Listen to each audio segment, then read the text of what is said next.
上次去大阪做嘢，順便探朋友，抽時間去咗試感動味蕾威先生開嘅新鋪肉角烹新神，係專食黑毛和牛角烹料理嘅。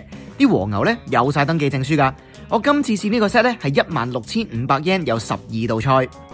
一開始嚟個牛尾清湯清一清先，之後前菜有呢個醃漬牛心，真係要夠新鮮先做到噶。然後係生拌和牛團，個樣夠晒邪惡。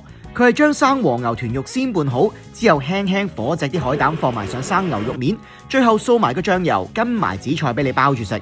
佢嚿肉都幾大嚿噶，我食咗好多啖先食完。輕隻牛腹心只係輕輕燒過，所以入面咧仲係生生地。其實食角烹最正咧，就係全程睇住師傅每個步驟喺你面前煮，每切一刀，每個擺盤都係視覺享受啊！嚟到我覺得嘅今晚 MVP 醬燒和牛牛舌，真係燒得啱啱好，夠彈牙。喂，牛脷好食。呢碗係燉煮和牛後腿赤身配埋牛肝菌、黑松露同埋無青，即係我哋講嘅大頭菜。首先磨啲黑松露芝士落去，面頭再磨一片片黑松露，食落又香又 creamy。炸和牛扒三文治係威先生嘅推介，用軟多士夾住搽好醬汁嘅炸厚切牛扒，你睇下佢厚到個嘴細少少都咬唔晒啊！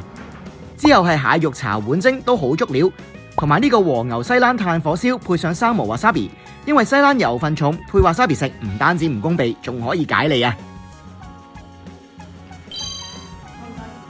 主食係3揀1，入面咧有用咗土鍋飯嘅牛舌咖喱或者和牛當揀。老闆話如果食完想試埋另一款咧都 OK 嘅。最後係甜品4揀1，有雪糕啊 tiramisu 咁，款款都好精緻嘅。而我就私心推介呢個糖漬番茄凍，好好食。呢條片只係精華版啫，完整版我未剪好。之後留意 Java Vlog 嘅 YouTube 啦。